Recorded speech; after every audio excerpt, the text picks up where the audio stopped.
ఏ doctor గారు ఇందాక కళ్ళలో నీళ్లు ఇప్పుడు పెదాల మీద నవ్వు తమాషాగా ఉందే. మరేం లేదు, ఏదో గుర్తుకొచ్చింది.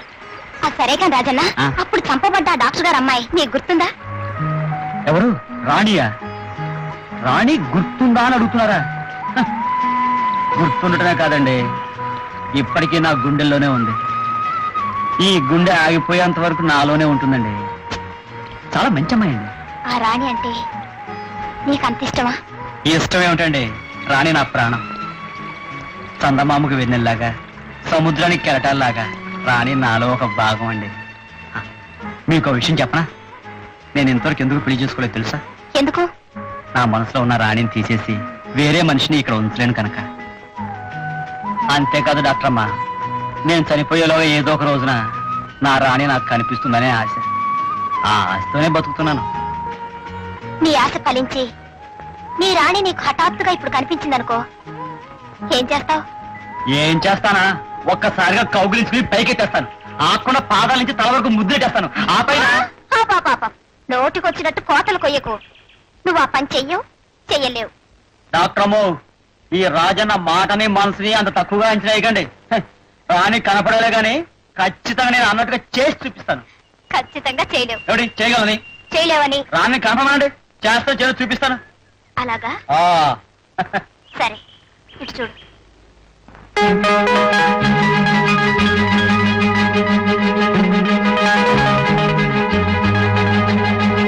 ఏం బయలుదేరలే, వెళ్ళు.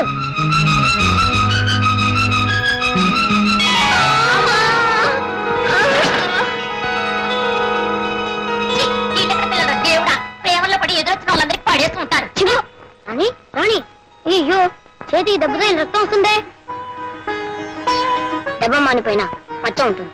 ఆ మచ్చను చేయడపడల్లా నీకు నేను గుర్తొస్తూ ఉంటాను. అంతేకాదు రాజు, నేను ఎంత పెద్దదానైనా ఈ మచ్చ చూడగానే నీకు నేను గుర్తు రావాలి.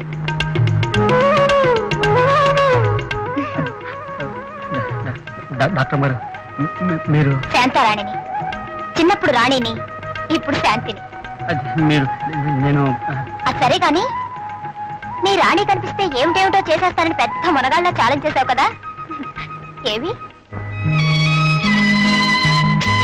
ఏం చేస్తానా? ఒక్కసారిగా కౌగిలించుకుని పైకెత్తేస్తాను. ఆకుండా పాదాల నుంచి తల వరకు ముద్దుల మీద ముద్దులు పెట్టేస్తాను. ఆ పైన ఏమిటి బెల్లం కొట్టిన రాయడాల చూస్తూ నిలబడ్డావు? ఏమైంది నీ సవాల్? డాక్టర్ గారు, బాబోయ్,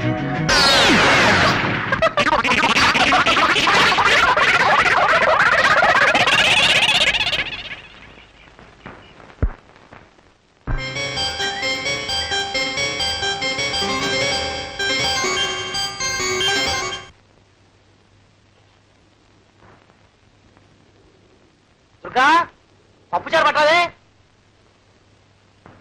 ఏం పాపం చేశావు? భోజనం కూడా ఆ చేత్తోనే. ఏమి ఎన్నిసార్లు చెప్పే పప్పుచారు తెమని?